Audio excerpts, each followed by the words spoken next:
Hello, my name is Kyle Dilger and I'm the Chief Branding Officer at Namella.com. Namella is a business naming agency specifically for small businesses, like the one you're looking at starting. Naming a business is one of the most frustrating aspects of starting a new business, but if you keep these tips in mind, it should make it easier. If these following tips just aren't getting you closer to that perfect name for your business, be sure to check out our affordable business naming services at Namella.com. Number 1. Don't choose a name without a matching domain name. For those of you that aren't technically inclined, a domain name is simply the www website address of a business. This one is non-negotiable. You have to understand that the attention of a new client is very delicate. If they see your ad, hear your name from someone, or drive by your business and decide to look you up, they need to be able to find you easily. All it takes is a couple times not being able to enter your domain name and they move on. Whatever you do, make yourself easy to find and make the domain name match exactly to the name of your business. Furthermore, it has to be a .com. .net, .biz, or .usa are unprofessional and people tend to forget. You can check availability of a business domain name with a search tool on GoDaddy.com. Number 2. Don't use your name or last name as your business name. There are 3 reasons for this. First, let's say you were to start an electronics store. John's Electronics doesn't quite have the same ring to it that a name like Best Buy has. The name is weak and not memorable. Second, if you're too closely associated with your company, it's all too easy for clients to always expect to talk and deal with you and only you. What if you want to grow? And finally, it's hard to walk away if you ever want to sell your business, as it's your name and your reputation at stake. Number 3, don't get cutesy with your name.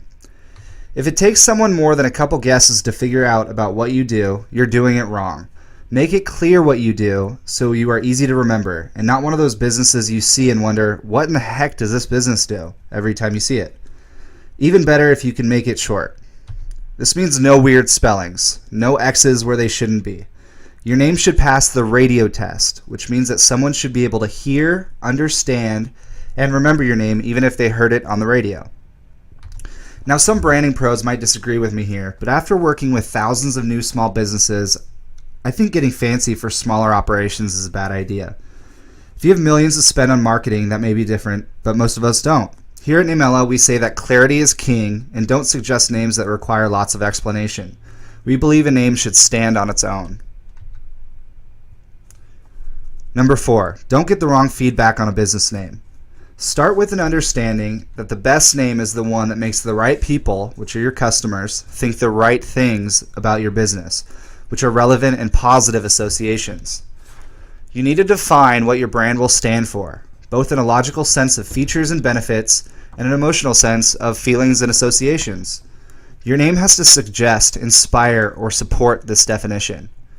Oftentimes, this means that you and your partners are not the best qualified people to evaluate names. You have to take the ideas to as many outsiders as you can.